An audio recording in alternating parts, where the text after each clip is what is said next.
تظن أن كل شيء بيدها. تظن أنها من يقرر البقاء معك أو رفضك. تنظر إليها كأنها الجائزة الكبرى وأنت مجرد مشارك يخشى الخسارة. وفي تلك اللحظة بالتحديد تكون قد خسرت بالفعل. لقد أقنعت بوهم بأنها من تختار وأنت من ينتظر، بأنها قمة الجبل وأنت منى تسليق مثبتا أنه يستحق. لكن الحقيقة أقسى وأعمق. إنها تحتاجك أكثر بكثير مما تحتاجها. وفي هذا الفارق تكمن السلطة الحقيقية. المرأة قد تخفي ذلك بابتسامة أو بالدراما أو بالنزوات أو بالانهيار العاطفي أو بالبرود أو بالحنان المبالغ فيه. لكن خلف أي قناع تلبسه يكمن دائما شيء واحد: الخوف من البقاء بدون رجل. الخوف من أن تتحول حياتها إلى فراغ لا يوجد فيه من يكون أركيزتها وجدارها وظلها ونورها في آن. يمكنها إنكار هذا وإقناع نفسها بأن الحرية والمهنة والصديقات والسفر تكفيها. لكن حين تبقى وحيدة في غرفتها في سريرها في رأسها، يسمع هناك دائما فراغ. وذلك الفراغ أشد خوفا من أي واقع آخر. أنت تخشى خسارة المرأة، لكنها تخشى خسارة الرجل أكثر بكثير. تظن أنك تعتمد على اختيارها، لكن في الحقيقة هي من تعتمد على وجودك وانتباهك وقوتك. الرجل بساطة وصراحة، إن كان لديه هدف يسير نحوه. المرأة تعقيد وفوضى. قد تكون رائعة لكن بدون مركز ذكوري تتفتت كمرآة مكسورة. اعتدت على التفكير بأن المرأة المحكم الأول على قيمتك. لكن من قال أنها هي التي تحكم؟ إنها ليست قاضية. هي مستعطفة تلعب دور الإلهة. وأنت من يجب أن يتوقف عن تصديق مسرحيتها. الحقيقة بسيطة وقاسية. إنها تحتاجك أكثر مما تحتاجها. الآن اسأل نفسك: إن كان الأمر كذلك فلماذا تتصرف كأن العكس هو الصحيح؟ لماذا تجري خلف انتباهها كأنه الهواء الذي تتنفسه؟ لماذا تسمح لنفسك بالعيش في وهم أنها مركز حياتك بينما الحقيقة أنت مركز كونها؟ المشكلة في أن الرجل ينسى بسهولة من هو. نشأت في عالم علمك أن تكون لطيفا مريحا متفهما. أهمك بأن الحب الحقيقي هو التضحية بالنفس من أجل المرأة والتكيف مع نزواتها وجعل سعادتها أعلى من سعادتك. لكن هذه كذبة يؤمن بها الضعفاء. المرأة لا تحترم الرجل الذي يصبح عبدها. إنها تشتهي القوة لا الخضوع. ما يثيرها هو التفوق الهادئ البارد لا الاعتذارات الأبدية. إنها تحتاج دعمك كما تحتاج الأرض إلى الشمس. لكن لو بدأت الشمس بالدوران حول الأرض لانهار العالم. هذا بالتحديد ما يفعله الرجال المعاصرون. يدورون حول النساء ناسين أن الترتيب الطبيعي يجب أن يكون معكوسا. وعندها تفقد المرأة الاحترام وتفقد الاهتمام وتبدأ بتحطيم العلاقة. ترى ملايين الأمثلة. رجال يجرون خلف النساء ويهدون الزهور ويتوسلون بالعودة ويكتبون الرسائل ليلا. يتحولون إلى مهرجين من أجل الحب. فماذا يحصلون في المقابل؟ برود واحتقار وخيانة. لأن المرأة لا تستطيع حب من لا تحترمه. وكلما اجتهدت أكثر في إثبات أنك محتاج إليها كلما قلت حاجتها إليك. لأن القوة الذكورية الحقيقية ليست في الإثبات بل في الحضور الصامت. افهم، المرأة تختبر الرجل دائما. تبحث عن نقاط الضعف وترمي الكلمات كالسهام لترى إن كنت ستصاب أم ستصمد. إن أصبت فهمت أنك ولد وليس رجلا. وإن صمدت انحنت أمامك حتى لو لم تعترف بذلك بصوت عال. المشكلة الحقيقية للرجال ليست في أنهم لا يحبون النساء بما يكفي. المشكلة في أنهم نسوا حب أنفسهم. تخلوا عن أهدافهم وأحلامهم وقوتهم وجعلوا المرأة المشروع الأول في حياتهم. لكن الرجل الذي يجعل المرأة مشروعه لن يصبح رجلا أبدا في نظرها. سيظل مجرد أداة ومورد مريح. الحقيقة في علم نفس العلاقات قاسية. المرأة لا ترحل لأنك سيئت. ترحل لأنك توقفت عن كونك قوياً. لأنك نسيت أنها من تحتاجك لا العكس. يجب أن تفهم الجوهر في علم نفس الرجل والمرأة. الرجل كالخط المستقيم. عنده هدف فيسير نحوه. عنده منطق فيتصرف. المرأة كدوامة العناصر الطبيعية. إنها مرة نار ومرة ماء ومرة ريح. اليوم حنون وغدا باردة وبعد غد مشككة وغيورة. لكن هذا ليس مرضا، هذه طبيعتها. تظن أن سلوكها عشوائي؟ لا. خلف كل فوضاها يكمن محرك مخفى واحد دائما: اختبار قوتك. المرأة لا تصدق كلام الرجل أبدا. لوعيها مصمم ليبحث باستمرار عن رجل قادر على تحمل عواصفها الداخلية. المرأة لا تبحث عن الهدوء. تبحث عن رجل تتحول بحضوره فوضاها إلى انسجام. هذه هي حاجتها إليك. هذا هو اعتمادها عليك.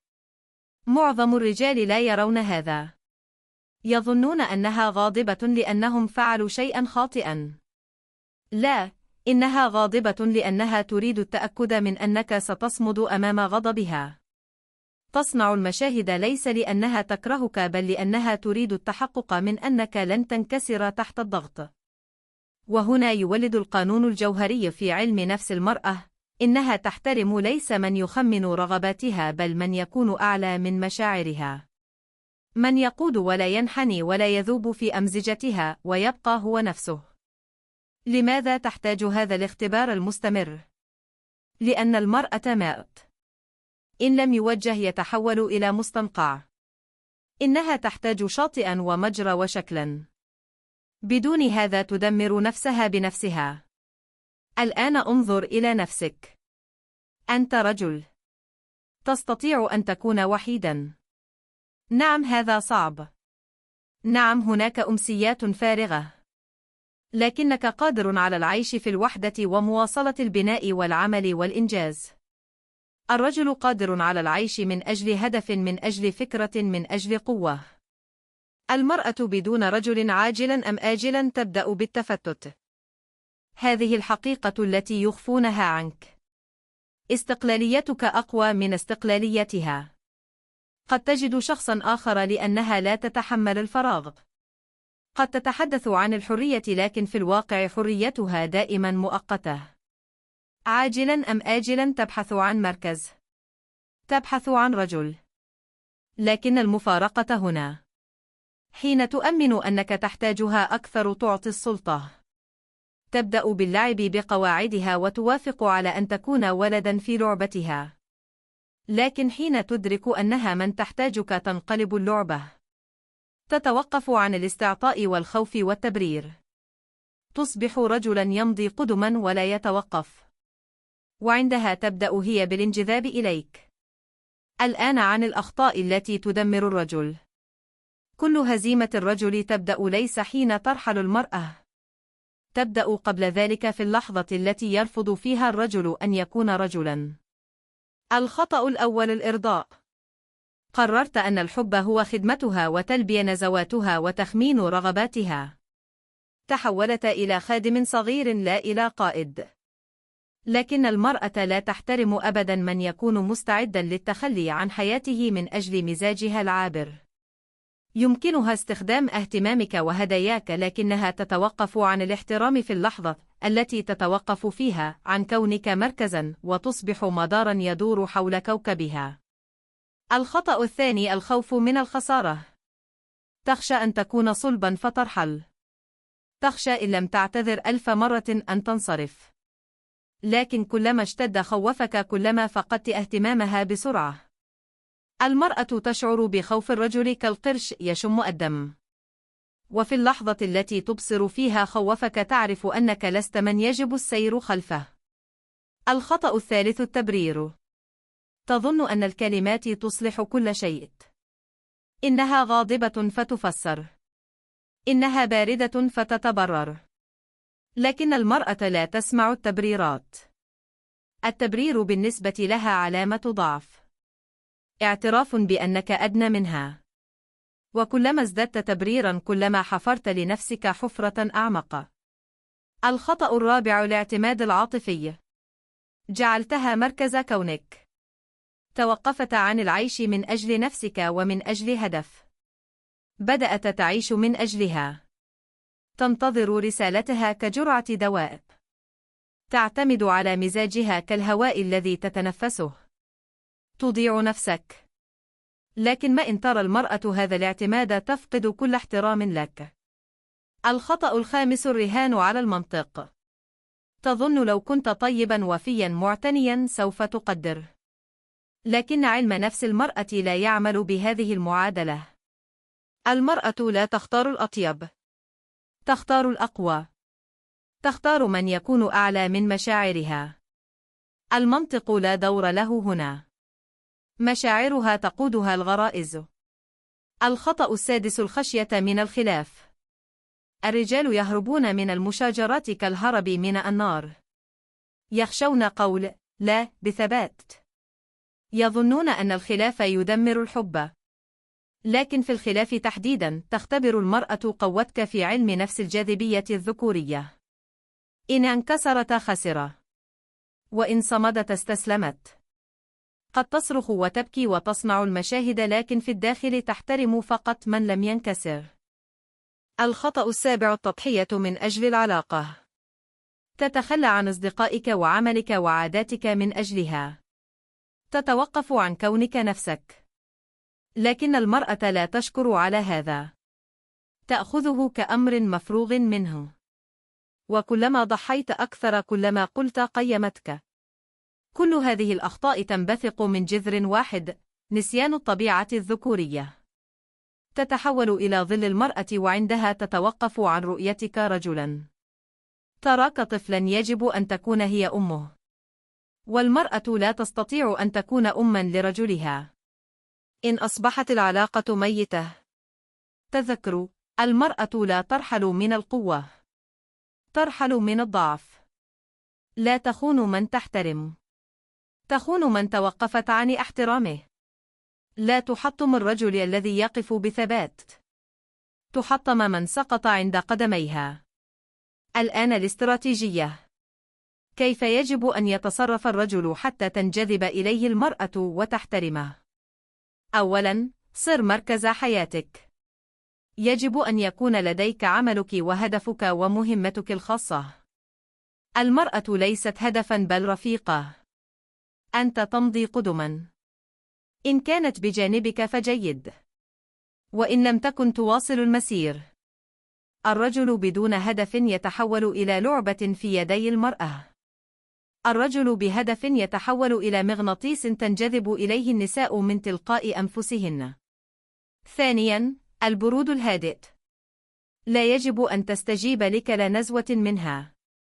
إنها تصرخ وأنت تصمت. إنها تختبر وأنت تقف بثبات. إنها تصنع المشاهد وأنت لا تنزل إلى مستواها. المرأة تحترم من يكون أعلى من مشاعرها. هدوءك هو أقوى اعتماد لديها. ثالثاً، لا الثابتة. الرجل الذي لا يحسن قول لا سيظل دائماً عبداً. المرأة تختبر الحدود وإن رأت أنها غير موجودة تفقد الاحترام. قل لا بدون تبريرات وبدون كلمات زائدة. فقط لا. وستشعر أن بجانبها رجلاً. رابعاً، عدم التعلق. أقوى صورة للسلطة في العلاقة هي القدرة على الرحيل. المرأة تشعر حين لا يخشى الرجل خسارتها. هذا يجعلها تتمسك أكثر. الرجل الذي لا يخشى الوحدة أقوى دائما من المرأة التي تخشى الفراغ. خامساً، احترام الذات. لا يمكنك المطالبة بالاحترام إن كنت لا تحترم نفسك. اهتم بجسدك وصحتك وعملك وكلامك. كن إنساناً يمثل قيمة بالنسبة لنفسه. المرأة تحترم من لا يحتاج موافقتها ليشعر بأنه يستحق. سادساً، لا تتبرر أبداً. يمكنك الشرح ويمكنك قول رأيك، لكن التبريرات يجب أن تختفي. الرجل الذي يتبرر يضع نفسه دائماً في مكان أدنى. الرجل الذي يقول فعلت هذا لأنني قررت كذلك يكون دائماً في مكان أعلى. سابعاً، العب على طبيعتها. المرأة خلقت للفوضى والرجل خلق للنظام. إن حاولت أن تصبح معها فوضى معا غرقتما كلاكما. وإن بقيت نظاما تمسكت بك. قد تغضب وتحتج وتبكي، لكنها في الأعماق تشعر أن بجانبها رجلا. ثامنا، قوة الصمت. أحيانا قوتك تظهر ليس فيما قلته بل فيما أحجمت عنها. المرأة قد تتكلم لساعات وأنت تصمت. وتدرك كلامها لا يحركك. هذا يكسر لعبتها اللاواعية. صمت الرجل صرخة القوة. تاسعاً، عش كرجل لا كعبد للحب. يمكنك الحب والاهتمام والوجود، لكن لا تجعل المرأة أبداً فوق مهمتك. الحب بدون احترام اعتماد، والاحترام بدون حب برود. لكن حين يجتمع الحب مع الاحترام تلك سلطة. وهذه السلطة دائماً عند الرجل الذي يتذكر إنها تحتاجه أكثر مما يحتاجها. احمل معك هذا الدرس الواحد: المرأة قد تكون جميلة ومرغوبة ومهمة، لكنها لن تكون معناك أبداً. المعنى يجب أن يكون أنت نفسك وحياتك وهدفك. المرأة رفيقة لا شمس. إن جعلتها شمساً ضيعت نفسك. وإن بقيت أنت الشمس ستنجذب هي من تلقاء نفسها نحو ضوئك. الرجل الذي يفهم هذا يتوقف عن الخوف وعن الاستعطاء وعن اللعب بقواعد الآخرين. يعيش بطريقة تجعل المرأة تتمسك به هي، لأنها تعرف في الأعماق أن بدونه ستتحول حياتها إلى فوضى. علموك طوال حياتك: كن لطيفاً وطيباً ومريحاً. لكن هذه الكذبة تحول الرجال إلى عبيد والنساء إلى آلهة بلا احترام. الحقيقة غير ذلك. إنها تحتاجك أكثر مما تحتاجها. دائماً. في كل نظرة منها وفي كل كلمة وفي كل احتجاج يكمن خوف واحد: البقاء بدون رجل أقوى من فوضاها. انظر إلى نفسك بصدق. هل عشت كرجل أم كظل امرأة؟ هل بنيت حياتك أم بنيت أوهاما من أجل موافقتها؟ هل كنت مركزا أم كنت مدارا؟ الجواب على هذه الأسئلة يقرر إن كانت النساء تحترمك أم تستخدمك. المرأة قد ترحل وقد تصرخ وقد تحاول تحطيمك باختباراتها. لكن إن وقفت بثبات عادت. وإن حافظت على نفسك اعترفت بقوتك. وإن مضيت قدما ساتك خلفك. هذا قانون. لا تخلط بين الحب والاعتماد. ولا تخلط بين الشغف والضعف. الحب الحقيقي يولد حيث يوجد الاحترام. والاحترام تعطيه المرأة فقط للرجل الذي يمسك بمركزه. الذي لا يذوب بل يقود. الذي يستطيع البقاء نفسه حتى أمام عواصف مشاعرها. استراتيجيتك بسيطة وقاسية. ابني نفسك. عش من أجل مهمتك. احتفظ بالبرود الهادئ. لا تتبرر أبدا. كن مستعدا للرحيل، لكن امضي قدما. وعندها ستتمسك هي بك، لأنها تعرف في أعماقها أن بدونك ستتحول فوضاها إلى فراغ مدمر. احفظ هذا كضربة واحدة لا تنسى. أنت لن تحتاج المرأة أبدا بنفس القدر الذي تحتاجك هي. دائما. في كل نظرة منها وفي كل كلمة وفي كل احتجاج يختبئ خوف واحد: البقاء بدون رجل أقوى من فوضاها. اكتب في التعليقات في أي لحظة أعطيت السلطة لامرأة. وهل أدركت اليوم أن وقت استعادتها قد حان؟ اشترك في القناة. هنا لا أوهام جميلة. هنا فقط الحقيقة التي تجعلك أقوى. اضغط على الجرس وتذكر: أنت رجل، أنت المركز، أنت القوة. إنها تحتاجك أكثر مما تحتاجها.